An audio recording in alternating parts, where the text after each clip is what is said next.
Yeah, hello everybody. This is Howard the Teaserking coming to you with this week's video.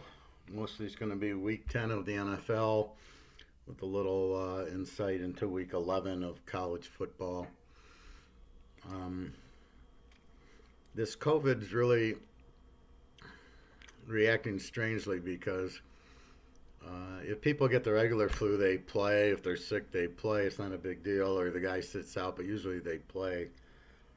So here it's COVID, but they test positive, then they test negative. Look at Stafford last week in Minnesota. So it really makes no sense. I mean, test, he tests positive one day, negative the next, and he plays. So then you're just wondering what kind of tests they're giving because they seem to not be accurate at all. So a lot of these games, you wake up Sunday morning, and there you go. Do I have a team or not? Is this guy out or not? And you try to manipulate around with it. So it makes it difficult to bet it early. I'm having to adjust my picks. We'll put them out like tonight, and then Sunday comes and half the team's out, and I got to take the pick down or change the pick. So, I don't know what else to do with it. I don't want to wait till Sunday based on line movements and what I like. And then on the other hand, um, you can't, you got to make your pick and make your pick. So this week, I've got four locks going in the pros, four different games, and these are extremely strong. These are finally what I've been looking for, and um, like I told you last week, that Seattle should have been the dog in Buffalo, and the game would have been totally different. It's amazing how that works. The underdog gets pissed off that they're the underdog. So Buffalo, being a home dog, is upset. I didn't bet Seattle. I bet Seattle over, and then Buffalo wins by 10. So you're saying, well, had Seattle been a 3-point dog, you'd have lost. Well, it would have been different because Seattle goes in as the favorite. Buffalo's a little bit more excited. They're upset that they're the dog. So this week I got Seattle as a dog, so I'm extremely happy. And everybody knows how I love Seattle as a dog. So let me give you some games here.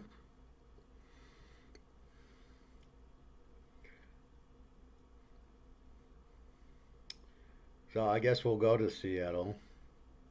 Rams laying 2 to Seattle. And it's obvious I like Seattle as the dog. In the series, it's a strange series in that both LA and the dog are 7-1 the last 8, and both LA and the dog are 14-2 uh, in LA. I think it's in LA or it's in the series. 16 must be in the series.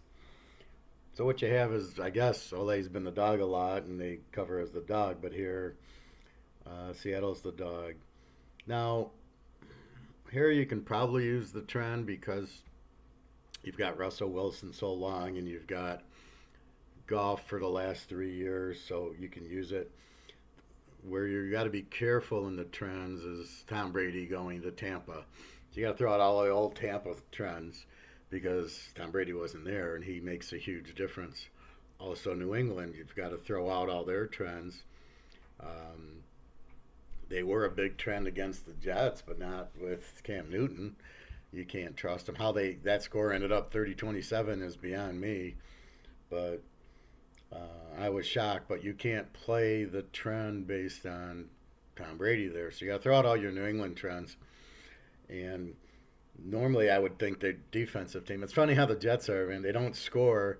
And then the one game against Denver, I bet them under, and they score 50 points. And the same thing last week. I didn't touch it, and I thought it would be an under, but I didn't play it. And they go 57 again, and you're like, well, where does this come from? They scored 10 points a game, and all of a sudden, against a good defense like New England, I assume there was turnovers. I didn't waste time watching the game. There's too many games on. I can't watch them all. I try to watch the highlights. on YouTube, and that's 10 minutes, and I can watch 6 games in an hour versus spending 3 hours watching a game. It doesn't really tell me a whole lot. Um, so let's get into the numbers here, as we already know. So we look at Seattle, of course. Now this year they're 7-1, and they've been the favorite every time. This is their first role as a dog. Bet against 6-2. The Rams this year are 6-2, 2-0 as a home favorite, 5-3 against. I've already given you head to head, so let's look at this is 2020. Let's go to 19-20. Seattle 6-1 as a road dog, 20-6 overall. And the Rams are 6-2 as a home favorite, 5-3 against. And we'll go back a little bit more. Seattle 12-1 as a road dog, and you know the story of Seattle as the road dog if you listen to me at all. And the Rams are 14-3 as a home favorite, 13-4 against. So this is all pretty much with Goff and the coach. And I think maybe he came in 17. I think they went to the Super Bowl in 18, 17, I don't know. Yeah, and the Rams drop off, so he must have got there in 18. So with the new coach and Goff, they're 14-3 as a home favorite, 13-4 against. And Seattle 12-1 as a road dog. And if we go back another year, Seattle 17-1 as a road dog, 94%. So the fact that the dog's good in the series and Seattle's 17-1 as a road dog is about all you need to know. If I look at the numbers, Seattle scores 34 a game and gives up 30. They are an over team. The over under here is 55, but the Rams have more defense, and I'm not going to touch the over under, even though probably go over with Seattle, but you never know. Wilson throws for 300 a game, 116 rushing, 415 total yards, and the Rams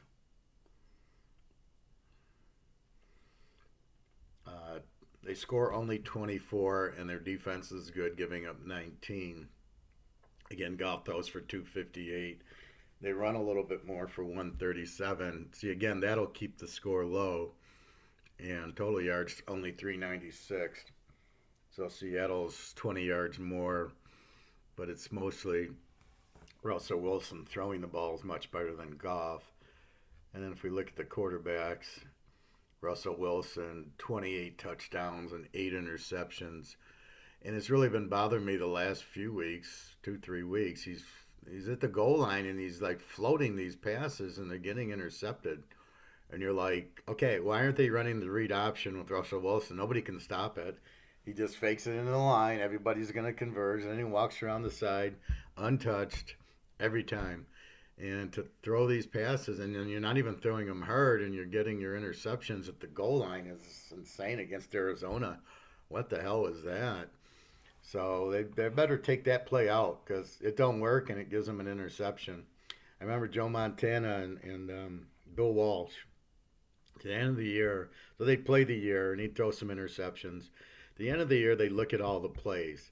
And all the plays where he threw multiple interceptions, they took out of the playbook. They said, obviously this play doesn't work. It causes us interceptions. We've got 100 plays. We don't need this one. And they took it out. This is what Seattle has to do is get rid of that play. Any play at the goal line that's causing you interceptions, you got to get rid of it. I mean, or Russell Wilson's not reading the defense very good because he's not seeing the safety or corner or whoever is covering is right there, and he's floating the ball like the guy is wide open by 20 yards. So this they got to get taken care of. Let's look at Jared Goff. 13 touchdowns, 6 interceptions. So Russell Wilson's 28 touchdowns and 8 picks. He's 13-6. So he's not a very good quarterback. He only throws for 13 touchdowns. Now, yes, they run the ball, but still, in this league, you're wide. They can't touch you after 5 yards. There should be He should definitely be more than 13. But this is why they don't score as much. And this is the caveat of the bet is this exact point. So LA being a low scoring team with a good defense, Russell Wilson will eat the defense up because of the new rules, right? He can do what he wants. You can't touch the receiver after 5 yards. He scrambles like unbelievably. He's very fluid, and it's very hard to sack him. Um, so they're going to score on LA. I mean, there's no questions. You can see it's also a dog play in the series. So it's a very good dog play. Seattle's a very good dog. It's for like to win the division or stay up top, a number one seed and everything. So Seattle has a lot of incentive. The Rams slip. Yeah, they beat the Bears. They beat teams without good quarterbacks, but when they get into a good quarterback, um, they lost to Buffalo at Buffalo. It just shows you that when they play better quarterback, and I don't think Josh Allen's a good quarterback, but when they play good quarterbacks, they seem to have a problem. And Aaron Donald, I think Wilson will figure out to move out of his way. So, yeah, Seattle's got a weak defense, and that's the Achilles here. But I don't think the Rams can score enough to blow them out. And I think Russell Wilson always keeps you in the game. Last week, Buffalo was way ahead, and he throws some touchdowns, and they lost by 10. But here you're getting, I see a 2 right now. Maybe you get a 2.5 if you can. Again, over under 55. You got to go with Seattle and forget the over under because of the Rams defense. But the Rams won't score a lot, and they're not going to shut down Russell Wilson. He'll get his touchdowns, and I can see Seattle easily winning this game. At worst, it's a field goal game. You got 8 points in Seattle. That's a lock. Bet big on it. Um, that's what we're looking for. Now, if COVID comes and somebody gets out on Seattle, a bunch of players, then obviously we have to cancel the bet, which makes it very frustrating and very hard right now because here's the game, here's the pick, if everything remains the same. So if there's COVID stuff or something happens to Russell Wilson or Metcalf or one of those guys, then we have to readjust and we'll have to not play that game. But right now I got 4 locks going. That's lock number one. So good luck on that one. The other game is going to be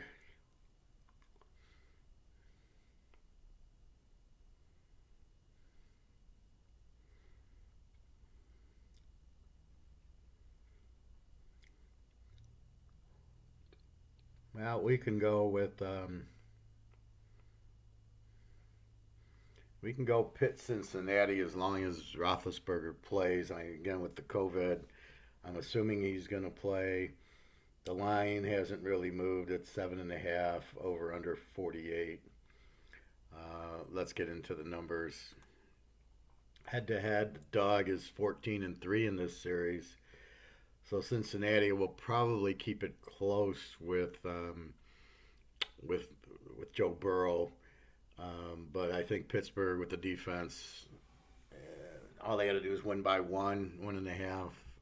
You got to like Pitt here.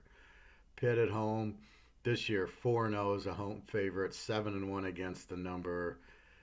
Bet against 3-1, 6-2 against the number. Cincinnati 3-1 as a road dog, 7-1 overall.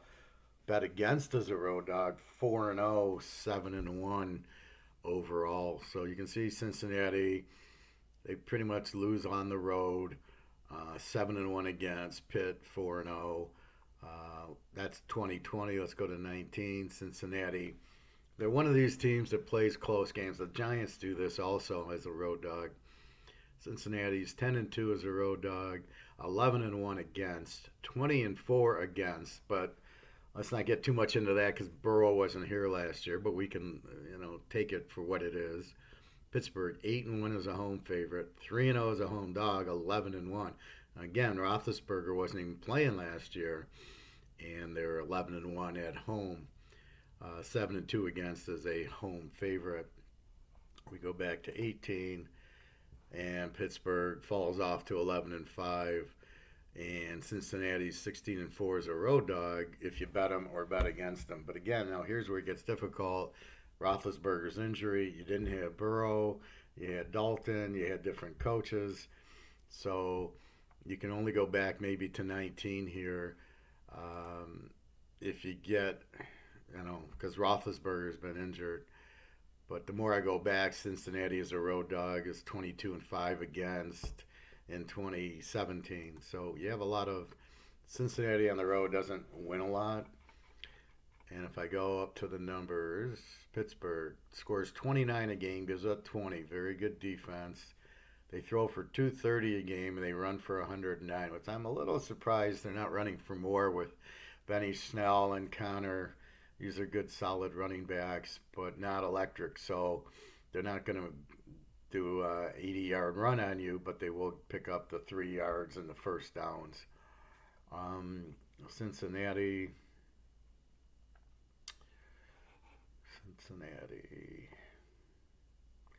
They only score 24 and they give up 27. So they have a few games like against Cleveland, they'll score 30, but then they'll have other games where they're in the 20. I think the Baltimore game they didn't score. So against a good defense, they're not scoring as well. I don't think Burrow is handling the blitzes as well as he did at LSU. And they give up 27 a game. So their defense is suspect. Burrow throws for 260 a game. They only run for 100, so they're looking at 360. So they're not as balanced as they should be, which makes it difficult to score. A good throwing team, if they don't score from the 20-yard line out and they get to the 10, it's extremely difficult to throw the ball and get a touchdown. There's nowhere to go there. The cornerbacks and the safeties are sitting in the end zone waiting for you. You can't throw it in the end zone. There's no room. I mean, and they put a lot of guys there, so you need to run a good running attack.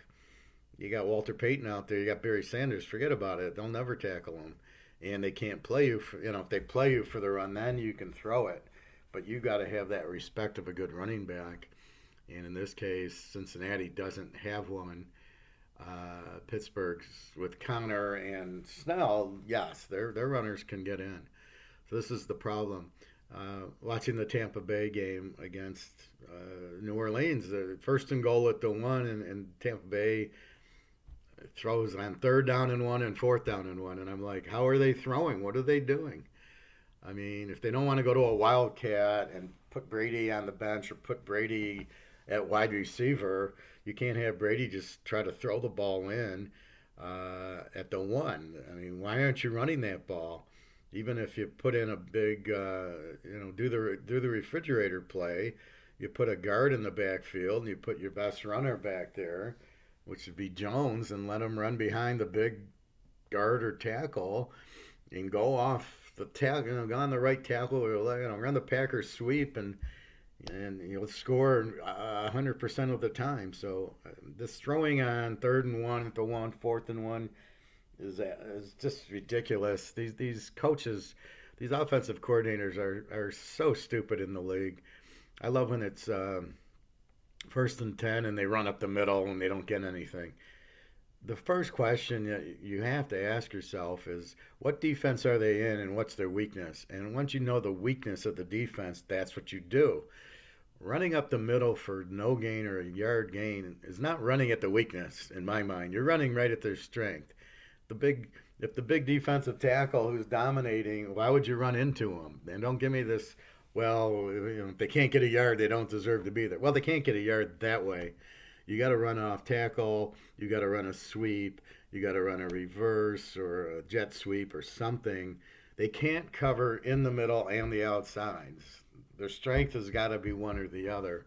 Like New England, they're good on the. It's hard to go on the corners on them, so go up the middle on them. But in this case, I mean, this is the problem. Whenever I see a run up the middle for no gain or a loss, I'm going, okay, this coordinator should be fired. The quarterback doesn't recognize the defense. He shouldn't even be out there.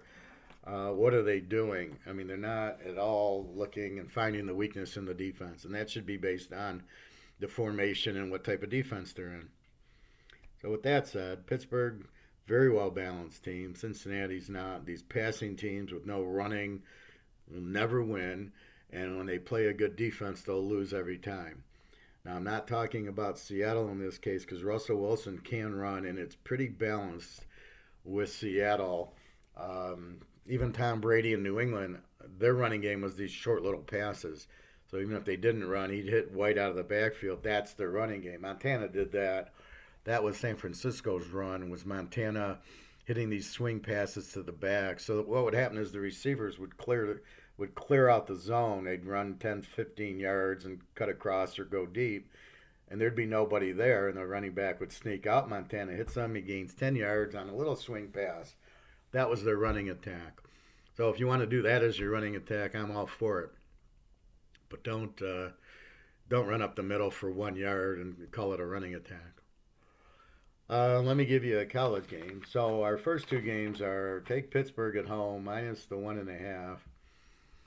And I didn't go through the quarterback. I will quickly do the quarterbacks. So Big Ben this year has it's nice he's played 8 games. Throws for 242, 18 touchdowns, 4 interceptions. Very very strong. Doesn't turn the ball over a lot, and he wins if the game's close, which is another reason we're betting on Roethlisberger. Cincinnati, Joe Burrow.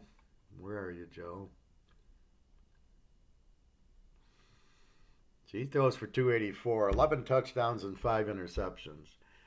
So I don't think he threw 5 interceptions last year in the SEC with that killer schedule they played. And he threw 70 touchdowns. So 11-5 is not bad for his first year. He does have AJ Green and some other decent receiver. They don't have a running attack. So they got to get that and a few linemen. But don't draft him in the first round. It doesn't do any good. And they got to beef up their defense. So right now, obviously, Roethlisberger knows how to win. Burrow will score and keep the game somewhat competitive. And they're doing a lot better. I mean, they're not like the worst team in the league like they were last year. And I see Joe Burrow. He's a superstar. You know, so keep an eye on him. I think him and the guy on San Diego. What's his name? Here, Justin Herbert. Like Herbert is better than Tagliavua. So I think Miami made a big mistake passing on him for Tagliavua. The Lions obviously need a quarterback. Made the big mistake with the number 3 pick drafting a cornerback. I mean, this is why you don't draft a cornerback. The guy stinks. This isn't Ohio State playing Michigan. This is pros, and you don't draft a cornerback number 3 pick when there's these Justin Herbert's available, and you can see what San Diego's doing with Justin Herbert. So, but Burrow I think still better than Herbert. He's got more weapons, Herbert. So for him to do good, San Diego, and they're very competitive.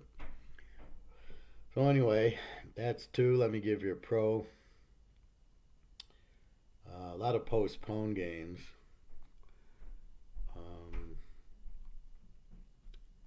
Let's see. I liked it when there wasn't as many games. I could zip through this. And in the UCF Temple game, check Temple's quarterback, Anthony Russo. He's been out. He's got a hurt shoulder. If he doesn't play, jump all over UCF. But I'm noticing the line drop from 29 to 24, which makes me believe he is playing. Temple is a high scoring team if he plays. They're not that weak. UCF can score, but their defense is terrible. This new coach has crushed UCF. UCF had a strong offense and defense under Scott Frost. I mean, they were a complete team. And you could see they beat Auburn and they beat these SEC teams. And now it's just an over. I mean, they score. Look at the Memphis game; they're up, and then Memphis comes back and wins with a couple of touchdowns in the fourth quarter because UCF can't stop the win. So yeah, if Russo plays, it might be an overplay. If he doesn't play, you probably want UCF. Wisconsin, Michigan. Again, watch who's quarterbacking Wisconsin. I don't know. Cohn's out with a bad foot, and I don't know if the second or third string's playing. Um, I would think this would be an under game because Wisconsin's going to run the ball 75 times down Michigan's throat. Michigan can't stop the wind. Um, okay, let me give you a game that I like. Where is it? Indiana 6.5 over Michigan State. All right, over under 60 or 52, I think. Can't read my own writing. Might be 62, but it's not in play in this game. I'm not looking at it. Indiana can score. Their defense is okay. They just beat Penn State and Michigan, who, what do you say about them? I mean, they're good teams normally. They got the virus. You got some key players out. Certainly beating Penn State. Okay, they probably should have lost if Penn State takes the knee at the one and lets the clock run out. But against Michigan, they killed them. I mean, it wasn't close. Um, Michigan State, the only team they beat was a lousy Michigan team. They lose to Rutgers, and last week they get killed at Iowa, which was my lock. I had Iowa as a lock. I had Oklahoma as a lock, just because they were playing Kansas and I knew they'd score. And I had one other lock. One of my locks last week was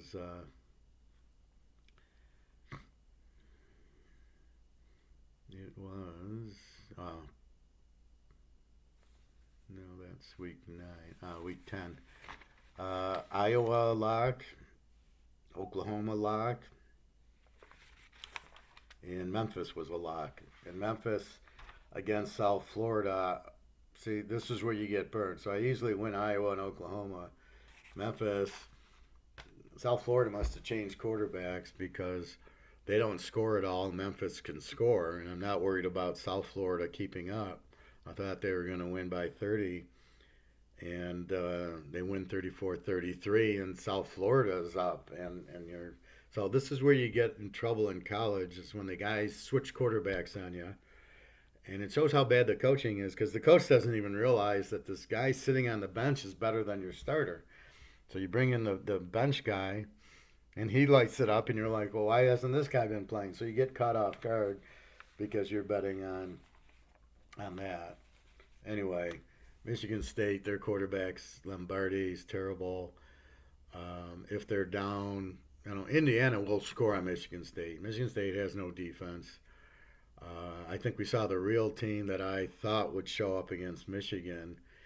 The reason I locked Iowa last week was because I knew Michigan State would be flat after beating Michigan in an emotional game. You got to watch those emotional games, right? Michigan State, or Indiana, Purdue, or Illinois, Northwestern, all these Duke, North Carolinas.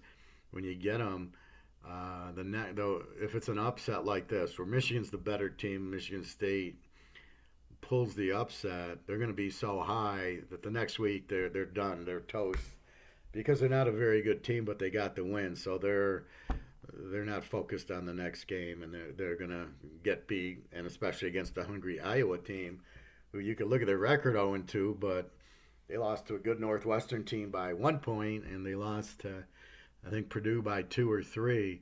So it's not like they're an 0-2 team, terrible 0-2 team like a South Florida or one of my Z teams, a Middle Tennessee, a Utah State. Now Utah State's a terrible team, and but you can't put Iowa in that category. They're not a Z team; they're a very strong team.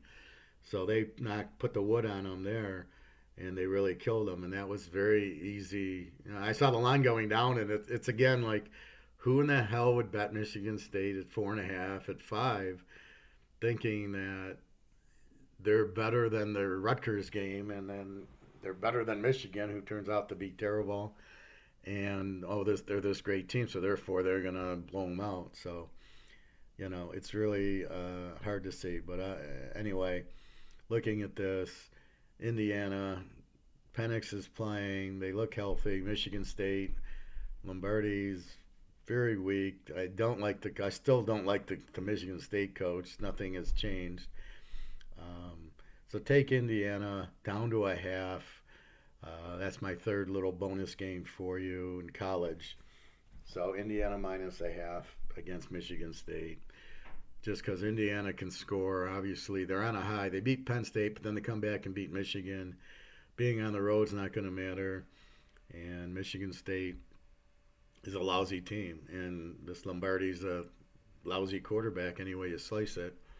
And the only reason they beat Michigan is Michigan, his corner couldn't, number four, got pass interference on him every single time, and Michigan never took him out. So that's all they did. But Indiana doesn't have a number four, and Iowa doesn't have a number four. Only Michigan has a number four. So that's where you go with it. So take Indiana minus a half. I have two locks going in college. Very good. I got a very strong dog and a very strong over under. Um, so I got six locks going this week, and a lock just means it's a very strong, confident play. I bet more on them, and I bet them in multiple teasers. So you could play a 6-team teaser, not for too much money, but it's a good week to do that. Maybe you throw in Indiana 7-team teaser, Pittsburgh, you make it an 8-team teaser. So you could play that, and you see on my Twitter, I hit a 10 and 11 teamer. So it's not like at least Teaserking can hit them. So use my picks, you can hit them. And you don't have to play a lot. You can play 10, $20 and win 300-400. Nothing wrong with that. Do be careful with all these fan duels and all these other sites. Check the odds. You want to get the best odds you can. Don't bet FanDuel just because it's FanDuel if the odds are terrible. And I haven't checked, but just be careful. Um, anyway, so watch for the COVID. If Roethlisberger doesn't play, he can't, then don't bet Pittsburgh. If you bet them, see, I don't know what happens if you bet the game and then it's taken off for COVID. I think it's a no bet and you get your money back. So I don't think you lose on it. If it's a 7-team teaser and you bet Pitt, it just goes down to a 6-team teaser. If the game's canceled, if it's a 2-team teaser, the bet is canceled. You don't lose it, and it's not a 1-teamer. And if it's a 10-teamer and the 2 teams cancel, it's an 8-teamer. So you just lose them. It's not like you have to bet the other team. So just be careful on that. Yeah, it's a strange year for sure. Although you're noticing teams like Alabama who are crushing everybody because they're mad they didn't make the playoffs. So just keep betting them. Although I noticed their game's canceled, which is a shame because this is big revenge against LSU. They would have killed them. Um, I had initially Alabama minus 23, over under 74, and I would have bet that game over because Alabama's going to score 74 on them. Anyway, just keep an eye on the teams. Keep an eye, like Texas Tech's quarterbacks out Bowman. The other guy, Calabria, is okay, but he's not Bowman. They're not scoring a lot, which is surprising. Utah State, they fired their coach because they suck. Bet against them. USC, Arizona State wins, so they're probably pretty good. They're probably a good defensive team, USC. I love Soltis, but because he's a Kurt Warner guy, and I know he knows how to coach. Um, anyway, just keep your eyes on these new teams. Just take them in, watch them. The Pac-10, the Mountain West. Looks like Utah State's the dog, the Z team there, and maybe Oregon State or Washington State. But let a few games go. The Big Ten, the more games you got, the more you can make proper decisions. Watch your injuries, like Wisconsin. Who's their quarterback this week? and you might not even play it, or you might play Wisconsin in and under, but then you'll know for next week. This guy's the quarterback. He looked okay, so they'll be okay to bet on. All right, everybody. So again, I said I have 6 locks going. The locks are $55 for all the locks. $100 you get all the games, including the locks. That's pro and college. You can buy 75 for the college. You get the college locks. 75 for the pros. You get the pro locks. So for 100, you get all the college and pro, and you get all the locks. So it makes probably the best value. Um, Anyway, we got Thanksgiving coming up soon. So looking forward to that. I can't believe it's here already. And that's about it. So www.teaserking.com. A lot of good games this week. Again, we got to make sure of the players actually play and not get COVIDed out.